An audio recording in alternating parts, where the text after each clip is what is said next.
Either your house or mine. You can use either one. She doesn't know either. In Spanish, there's no simple way to say either. In fact, there are 4 different ways to translate it. In this video, I'll walk you through each one, and you'll get to practice them all. Also, throughout this video, I'll quiz you with these shuffled flashcards. That way, you'll have to try to choose the right version of either, just like in real life when you don't know what to expect. By the end of the video, you'll be saying either like a native Spanish speaker. Let's start with one of the most common uses of either, in phrases like this. Either this or that. So you do this when someone has to choose between 2 options. And I'm guessing you may know the words for the rest of the sentence, either esto o eso. So how do we translate either here?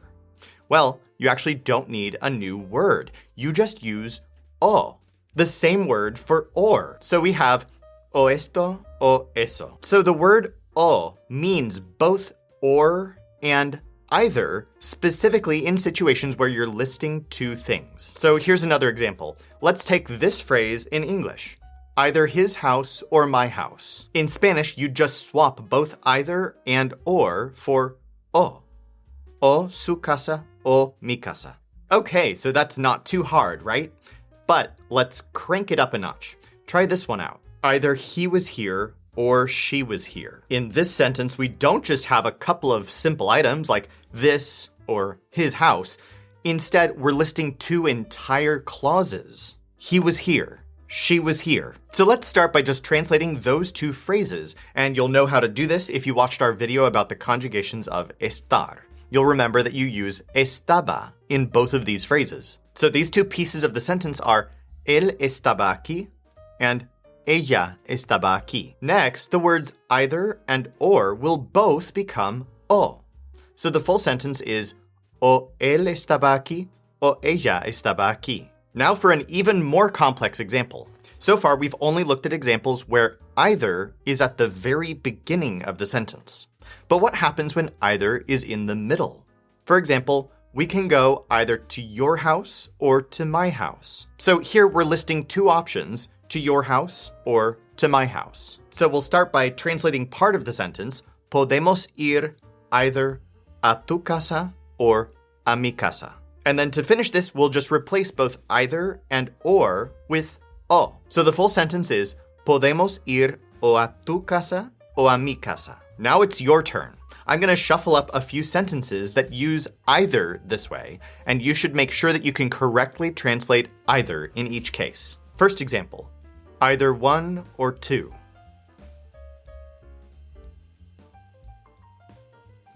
O uno o dos. Either today or tomorrow.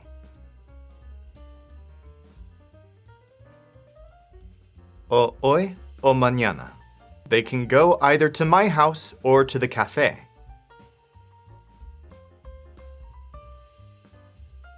Pueden ir o a mi casa o al café. Okay, that was pretty easy because you only had one option.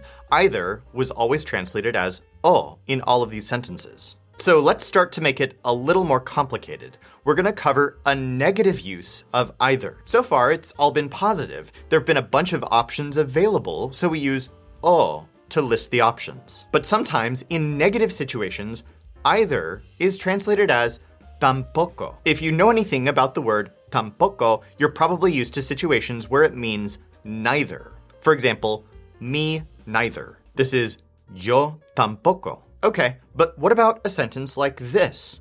She is not here either. So in English here, we're using either rather than neither. But it's still a negative situation, not a positive one. Plus, the word either is at the end of the sentence, and o definitely wouldn't make any sense here. In sentences like this, what we'll do is we'll use the word tampoco. And this is kind of crazy, but the word tampoco is going to replace 2 words, both not and either. Okay, so how would you say this sentence in Spanish? It takes a couple of steps. Let's start by just pretending that the word either isn't there at all. If this sentence were simply, she is not here, then we would translate this as, ella no está aquí. So notice that the word no is right after ella, and right before the verb, unlike in English. This is an essential sentence structure for saying anything negative in Spanish. And if you need more help with this, I recommend listening to the first 10 episodes of the LearnCraft Spanish podcast, which is going to help you learn and master core Spanish sentence structure for free. But anyway, the good news is that if you know how to say things like ella no está aquí, you actually already know how to structure sentences that use tampoco here. Because the word tampoco simply replaces the word no. It always goes in the exact same place in the sentence as the word no. In other words, to say she is not here either, we'll just say ella tampoco está aquí. So once again, when we translate this, the word tampoco has replaced both no and either. And to do that, you specifically place tampoco where no would go in the sentence. Here's another example. My house is not big either. Start with just saying, my house is not big, or mi casa no es grande. Then replace no with tampoco. Mi casa tampoco es grande. This is the right way to say, my house is not big either in Spanish. It's how any native Spanish speaker would say it. Here's another one. I don't have it either. So we'll drop the word either and translate, I don't have it. Yo no lo tengo. And once again, if you have trouble with this sentence structure, it's all explained in the first 10 episodes of the LearnCraft Spanish podcast, which you can find all over the internet for free. But yeah, so if I don't have it is yo no lo tengo, then I don't have it either is yo tampoco lo tengo. Okay, now it's time for you to practice this. I'm going to quiz you with flashcards again, just like we did earlier in the video. But this time, I'm going to mix in multiple uses of the word either. So you have to choose either o or tampoco. So see if you can guess how either is translated in each of these sentences. First, the book isn't good either.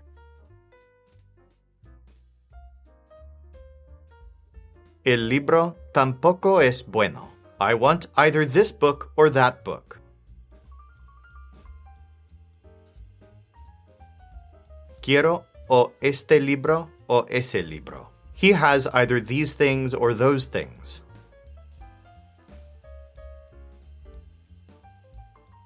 Tiene o estas cosas o esas cosas. They don't want to go either.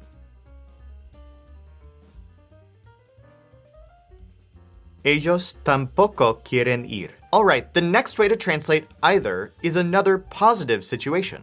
And this is specifically when there's no preference between multiple options. So for example, imagine you want to borrow one of your friend's books. He has 2 of them on his shelf. So you ask him which one you can read, and he tells you you can read either one. In this case, we would use cualquiera. So in a sentence like, you can read either one translates directly to cualquiera. So he would tell you, puedes leer cualquiera. It's important to point out that in this sentence, the English could have been, you can have either. So the thing is, cualquiera can mean either, but specifically in cases where you could also say either one. Let's look at another example, and to do this, we're just going to continue the same story.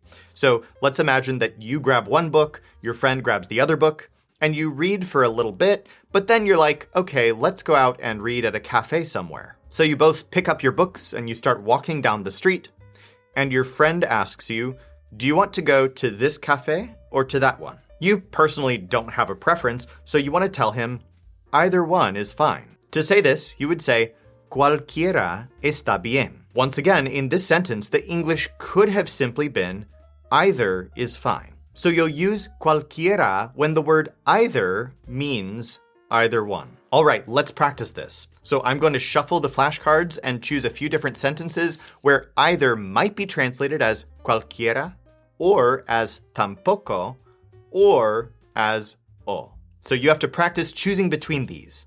Let's try. First example, we can do either one.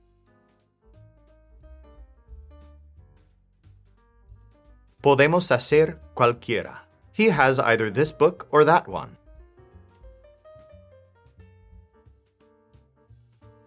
Tiene o este libro o ese. My book isn't good either.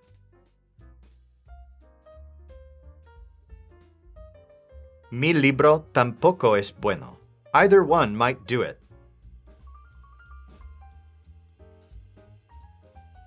Cualquiera lo podría hacer. All right, let's cover just one last way that either is translated. So far, we've covered the positive use, o, the negative use, tampoco, and the positive use, cualquiera. Let's go over one more negative use, and it's basically just the opposite of cualquiera. So we've already been looking at sentences like this. You can read either one. Puedes leer cualquiera. What about the opposite? You can't read either one. Here we would need the negative version of the word cualquiera. And this is going to be either ninguno or ninguna, depending on if the noun is masculine or feminine. So for example, let's revisit the story about the books. And books are masculine in Spanish. So instead of saying you can read either one, he instead says you can't read either one. This would be no puedes leer ninguno. Now let's go to a feminine example. What if you're looking at two houses and you want to say, I don't like either one? This would be no me gusta ninguna. By the way, we can lengthen this sentence. So if you specifically say either one of these houses, here's how it would go. I don't like either one of these houses. No me gusta ninguna de estas casas. It's also important to point out that the word cualquiera doesn't change. So for example, in a sentence like this, you can read either of the books, we would still use cualquiera with an A at the end there. There's no version with an O at the end because cualquiera describes both feminine and masculine nouns. So this sentence would simply be, puedes leer cualquiera de los libros. Let's get a little more practice with cualquiera as well as with ninguno and ninguna. I'm going to throw both some positive and some negative sentences at you, so make sure to choose cualquiera for the positive ones and either ninguno or ninguna for the negative ones. We can go to either of the cafes.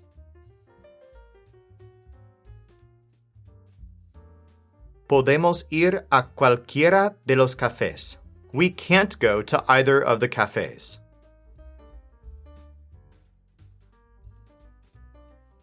No podemos ir a ninguno de los cafés. They can't look at either of the houses.